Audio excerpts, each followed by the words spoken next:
let's start with a provocative statement. There is no energy crisis. At least not in the sense of there being a shortage of energy. There's no shortage of sun or wind. What we have is a shortage of the infrastructure to harvest these things.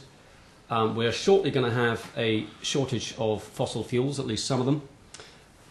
None of that would matter terribly much if we weren't incredibly short of time. And even that wouldn't matter very much if we had some respectable, courageous political leadership. Two major crises of our times. Climate change needs no introduction. The other is peak oil. The notion that global oil production is going to reach its geological limits and then start to shrink as opposed to grow every year. If we want to carry on behaving in suicidal ways, we can carry on emitting too much carbon. We have to decarbonise the electricity supply apace. Then we've got to electrify the ground transport system.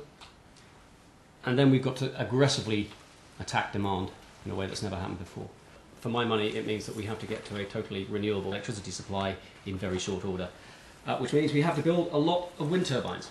There's a kind of myth out there that we need to do all sorts of research to solve the problems that we've got. Absolutely, we don't. We've got all the technologies that we need at our disposal if we were only prepared to deploy them.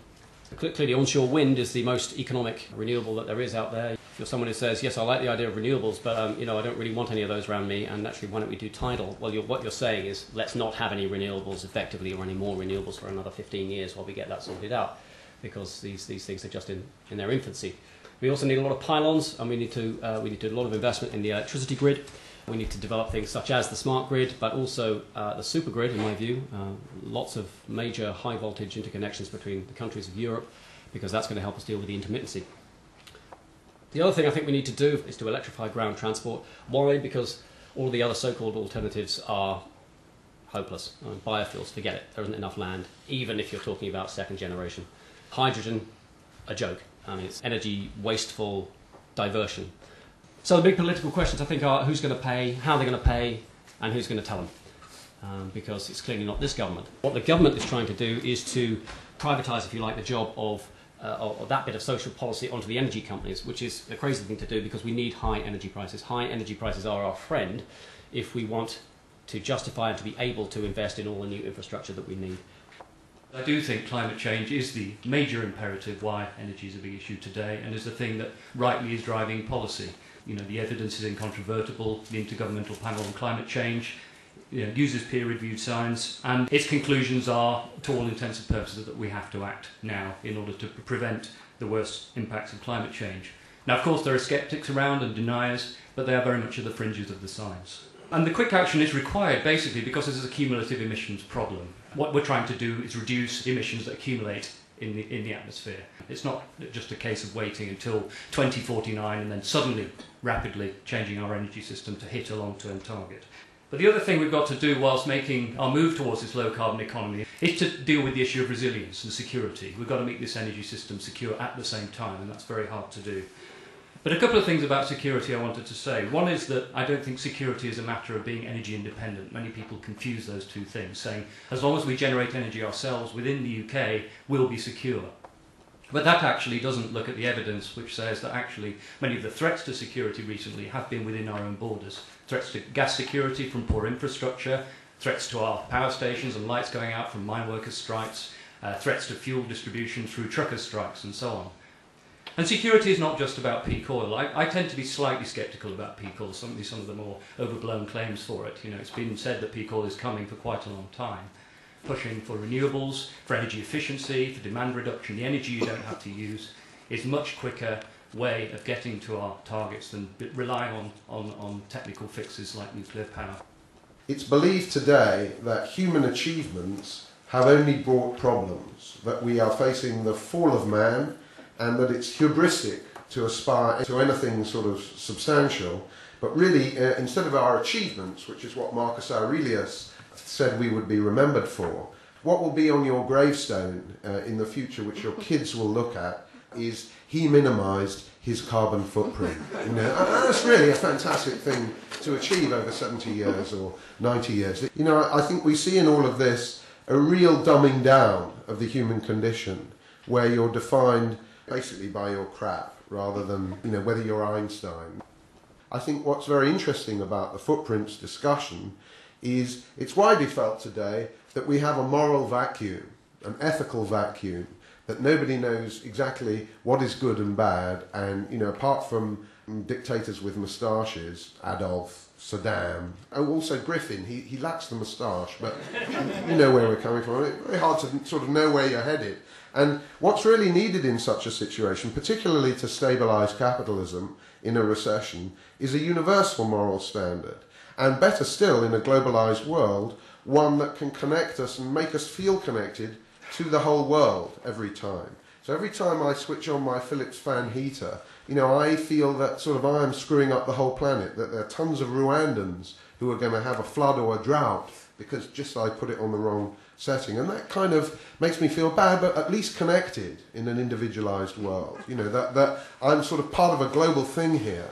And I want to say that because capitalism has, beyond the internet, failed to innovate very substantively in the last 20 years, getting physical things done, ladies and gentlemen, and personally moving around is harder than it was. It's more frictional, it's more tiring, and it's not much subject to innovation. So here the West's failure to innovate is naturalised as a lack of energy. You know, we're frozen in traffic jams, and so we say, look, there's not enough energy.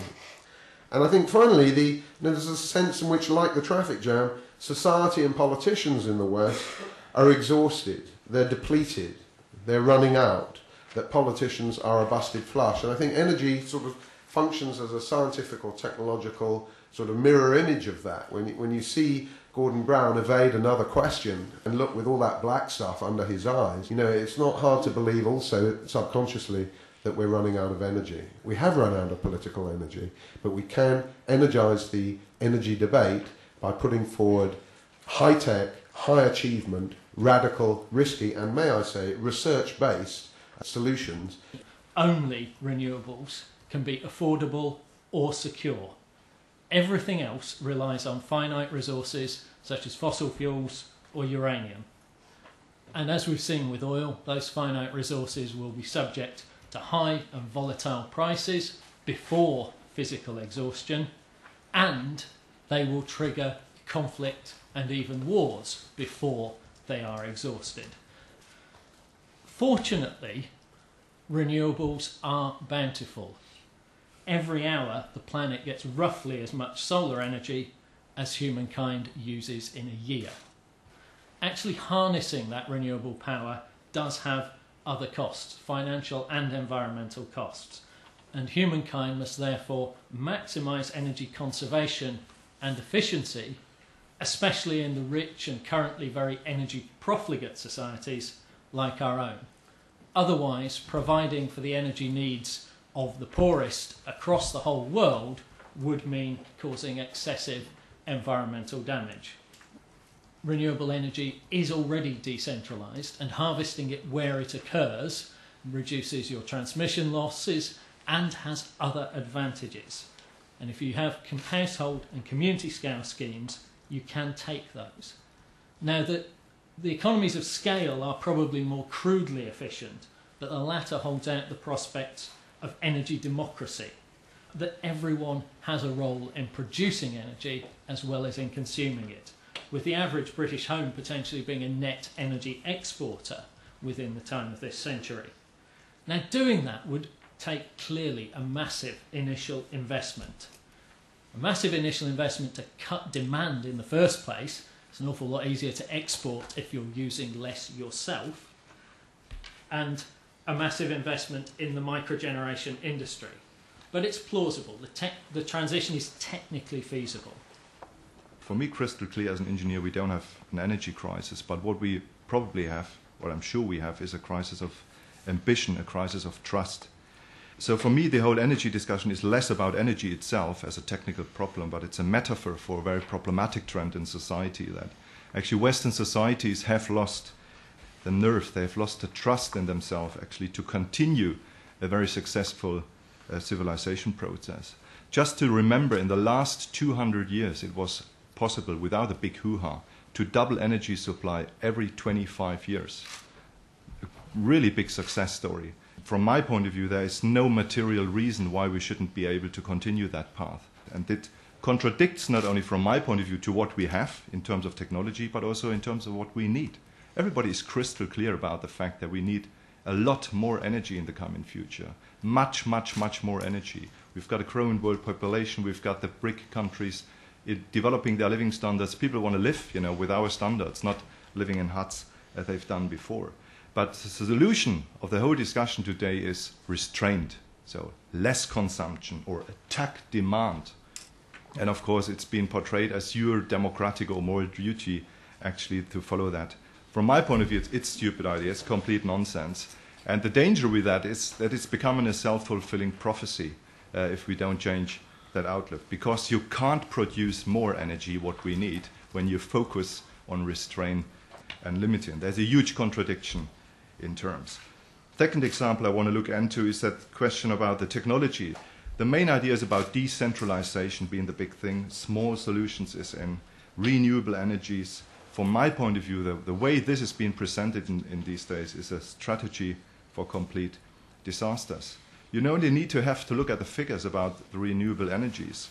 They are expensive, they are inefficient, they need to be backed up with conventional energy. It's, from my point of view, complete crap. I don't want to insult anybody. It's complete crap to put solar panels, for example, on your roofs in Britain or in Germany, and it's massively done. It's a massive waste of energy, of money, and of course of natural resources. Just one figure on that. It's estimated that the solar panels being installed in Germany, which is the #1 country on that, in 2005, it's going to cost Germany for the next 20 years 27 billion euro extra on the electricity prices. And the question is more, of course, solar energy has a big potential and needs to be developed. It's a great thing. But why do we have that focus on such silly things like solar panels in these days in Western Europe, or the windmills? And then the calculation with windmills is not even better than with solar panels. So my answer to that is a part of the same problem. So we don't have trust in really going ahead and coming up with big solutions, trying out new universal concepts for a better and more energy supply. One example where you also could see that the approach is the big problem has been Desertec, big solar thermal plant in Africa. I'm a really big fan of that project, but it was really funny to see how all the green NGOs in Germany, because it was not the kind of project they really liked, Oh, they piled up a number of problems, dictatorships in Africa, and of course it's big business involved, it's a big thing we don't really like. It's a reactionary trend, actually. It's an attempt of a counter-revolution against the idea of big ambition, against the idea of progress and development. And finally, climate change very much fits into that idea, of course. There is no choice allowed anymore, You are a denier if you only raise question. And why is it? Because it gives a very nice political framework to unify society through that kind of common experience of a no-going, of a suffering, of fear, of an apocalypse we have avoided. So the future being portrayed as a pure survival strategy. If we don't follow that crap, then we're going to be wiped out. I think there's a lot of people casting sort of false dichotomies here, almost that if you worry about your carbon footprint, if you're told to save energy, somehow that's hair shirt, that's anti-progress. I would resist that completely. I think that's very important to think about your carbon footprint. There are limits on resources, the carrying capacity of the planet, climate science says so. But why should we then make that logical leap to say everything we do in the face of that is anti-progress? Why does that suddenly mean we're giving up on our notions of progress, of technological innovation and so on? Well, I'm delighted to learn that climate science says there's something called a carrying capacity in the world. You should read some history, Jim, because you would find that the term carrying capacity comes from British imperialist anthropologists working in Kenya in the 30s, because they said black people were taking up too much natural resources. You may shake your head, but do the historical work. Climate science says nothing about the carrying capacity of the Earth. And if you maintain it does, then I can only say that you are doing something which is very contemporary today, which is entirely different from the environmental debates of the past, which is you are a denialist of history. Now, where do we hear this category denialist, which I actually am not applying to you, because it's a psychobabble category that can only date since Daniel Goleman's Emotional Intelligence was published in 1995. Why do Greens attack their opponents, including me? I'm on a list of 640 denialists of climate science. It's quite clear that the person making that list has not read mine and Joe Kaplinsky's book, where we do accept that there's a problem with climate change. But we are called denialists because the contemporary atmosphere in politics and in science is trash your opponents by using psychobabble. Now the level of debate is so low and politics is so absent from the national stage that, you know, this kind of term of abuse is widely used as a way of rubbishing your opponents. Denialists have moved, as the evidence has become more clear, from denying that it's a problem to denying that humans have caused it, to denying that we have time to deal with it, to denying that the solutions that the Greens have got will help deal with it. They're bringing their reactionary politics of centralised control over humankind into the energy arena. And that is where we've got now, is a debate between those who wish to keep control of the energy system by centralising it in nuclear and coal-fired power stations versus those who wish to democratise it. The modern environmental movement is deeply progressive. It's rooted in global development. It is informed by those in developing countries who want a better life for themselves and their children, who want to share in a planet that is survivable and hospitable and a great opportunity for all of us. And that is the environmentalism that I am proud to champion.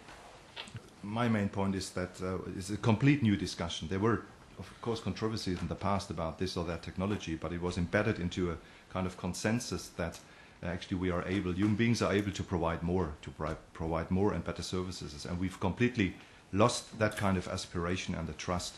And the big problem is we don't have any political discussion and we don't have any party anywhere anymore who's going to defend that kind of aspirational outlook.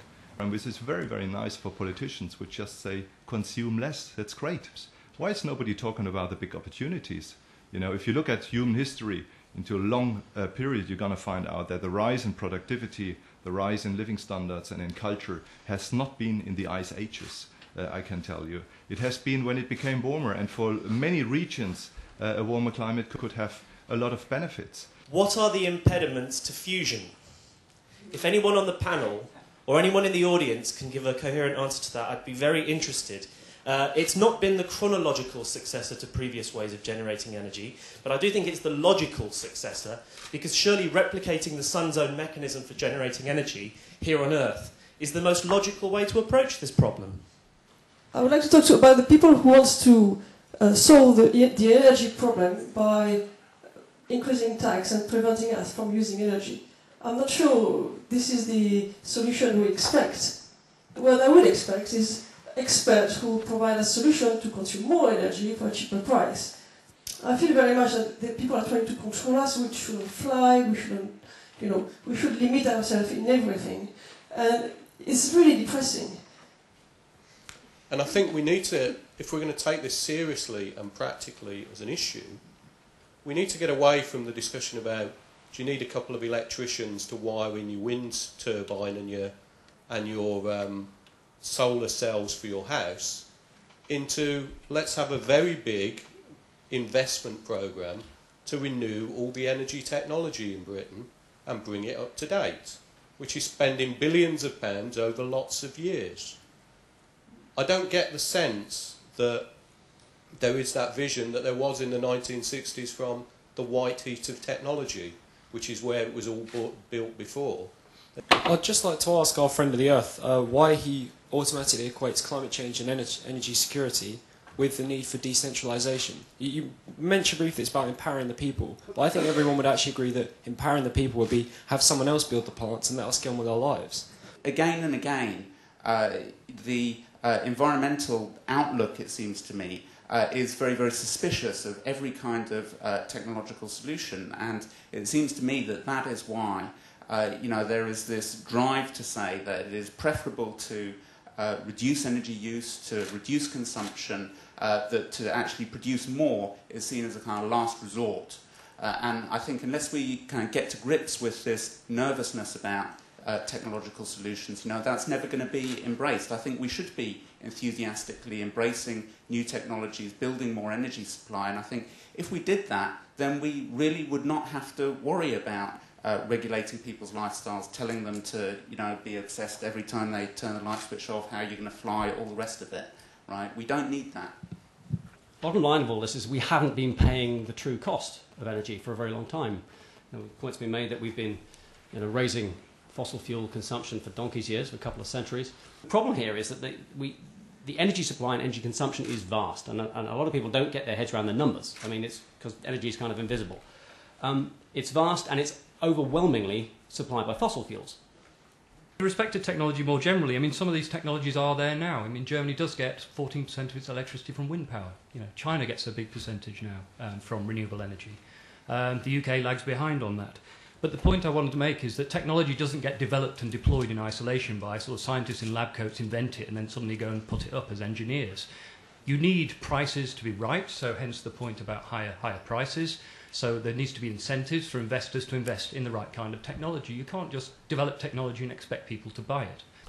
Well, when I said that the energy debate shows that we naturalise social problems, I didn't realise that Duncan would be talking about decentralisation as a means of providing energy democracy. That's a very interesting term, energy democracy.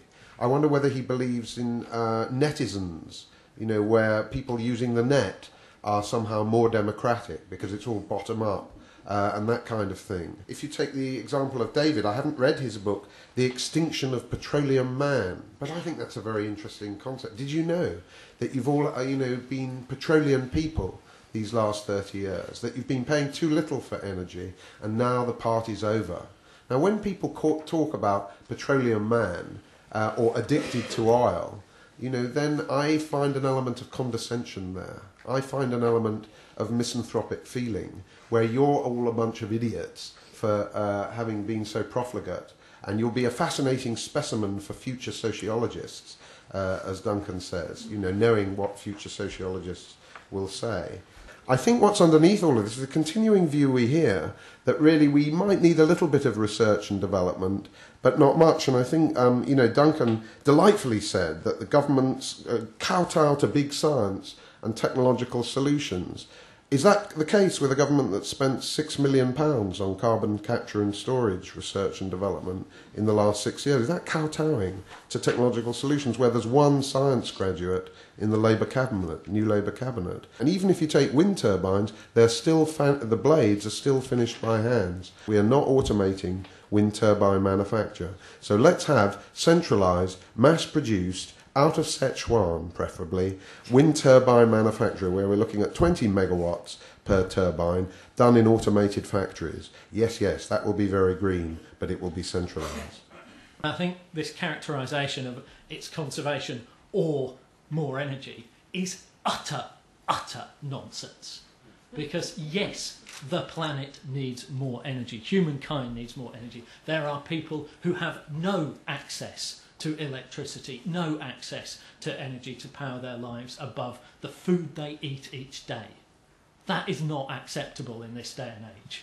But that is actually where we'll end up still with that. And then in the rich country, we'll have more and more energy if we go down purely this centralised path. So we need to release the renewables that are available everywhere in the planet for all the people of the planet. Part of doing that, though, and not running into climate change or other environmental problems such as a shortage of particular metals or whatever, is conservation and efficiency here in the UK, in the rich countries. But that's not about reducing people's comfort or health or the energy services we get. None of you go home and plug your hand in a power socket to consume electricity. You have a fridge plugged in because you want a cold beer. You have a heater plugged in because you want a warm home. Those are the energy services. We can deliver those far more efficiently on far less energy, particularly if we raise the price of energy. We've got to deal with distribution problems, but raising the unit price of electricity and energy does not mean that your bills at the end of the quarter will be any bigger if it is used more efficiently. And the modern environmental movement is nervous about any new technology. I think you can read that into how we react. But what we're nervous about is about the control of new technology. And that's why it comes out in so many different areas, not because the technologies themselves are inherently good or bad. So I recognise that. I think we'd love to be able to supply more for everyone. But actually that's another example of the wishful thinking that a lot of people apply to climate change. If you're interested in fusion, you have to go to the website iter.org. There's a huge reactor now being built in France, where this technology is being tested out. And there's no discussion about that, I think, which is very telling. And if you're so big fan about ITER and this attack, why does Friends of the Earth not start a campaign, to protect these kind of big projects instead of... I'm not a fan of ITER. You're not a fan of ITER? Okay, fine. Great. It is a bottomless pool of money at the moment, which is starving other good technologies of investment. Of course. I'm absolutely convinced about that. On the prices, I think it's a complete rewriting of reality that we need to increase prices and put up taxes. The reason why energy has become so expensive in recent years is just because we have the wrong focus. We have the wrong focus on this renewable energy stuff. And in fact, the prices have risen dramatically. I gave you some figures about that in Germany.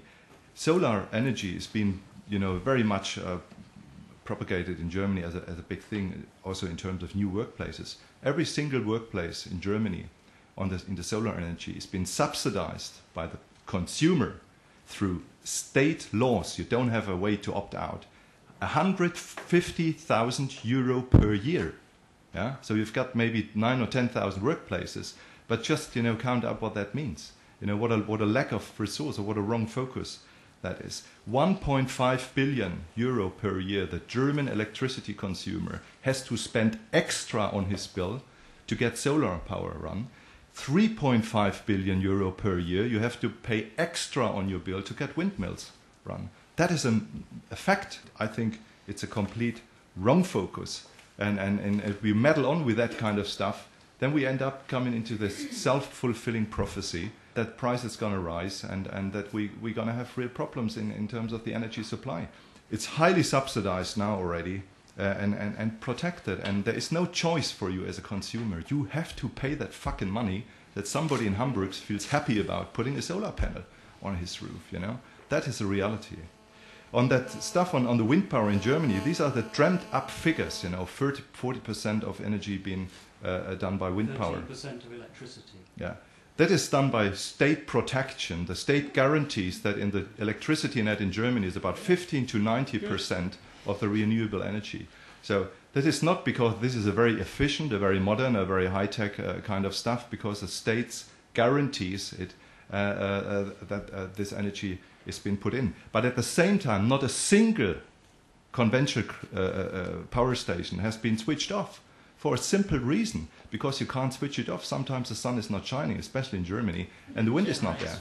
So it's a complete nonsense discussion. If you don't believe me, just look at, I did a study on Greenpeace Energy, which is one of the biggest renewable energy supplier in Germany. But to their own customers, they don't sell a single kilowatt stunde, not a single piece of that electricity to their own people, because they exactly know they can't provide, constant energy to them. So what Greenpeace Energy is doing, they are buying renewable energy from, I think, 17 or 18 old water power stations in Austria. Some are built in 1949. I just want to object, particularly to the Friends of the Earth use of our peers in the developing world to excuse policies when Friends of the Earth opposed the West African pipeline and has opposed numerous hydroelectric dams and other large projects which could have supplied people who have no access to the grid at all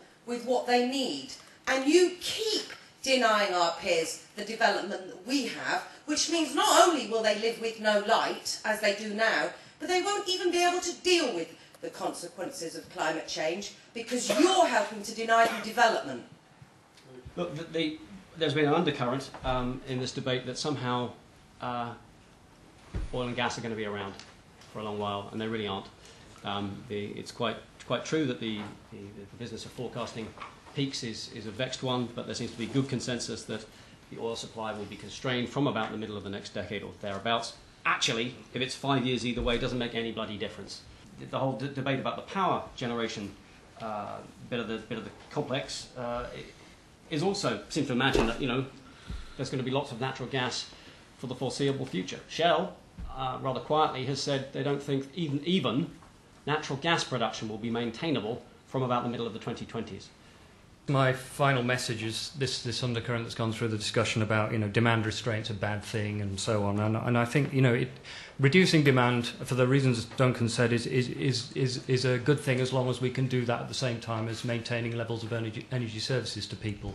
And there are ways of doing that if you think of different ways of incentivising companies and individuals to deliver that energy. So it's not a denialist thing, denying people the right to develop, the right to do things just by saying energy demand reduction is part of the picture we have to do. We have to come up with to tackle these very real problems and these very pressing problems. And of course new sources of supply are part of it as well. I was delighted to hear from Duncan that fusion is a bottomless pit of money. Well, actually, if you look at the ITER project, which you said was a bottomless pit of money, it's 10 billion euros. If you look at Obama's rescue program for the banks, it's look. I didn't interrupt you, so don't interrupt me unless you want to continue with the condescension that is so natural to the Green movement. I think if you look at 10 billion on ITER. And you look at Obama's program for 800 billion on the American banks, then we see the technological priorities of the Western world today. Their faith in the future, their faith in human ingenuity. They've got none. I just want to note that Friends of the Earth International is a bottom-up federation of groups founded within the 80 member countries. It works on consensus, and its opposition to projects like that has to come from opposition within those indigenous groups. Now, I confess, those might be indigenous elites, but we are not imposing a Western viewpoint on anyone. If you look at history, key to human progress has been historically that the drive to minimize the amount of human labor embodied in a product, in a service, or in a resource, in using a resource like energy. This has been completely turned around, and I think we have to get this focus again into the energy discussions. Otherwise, we're going to create us really big problems in the coming future.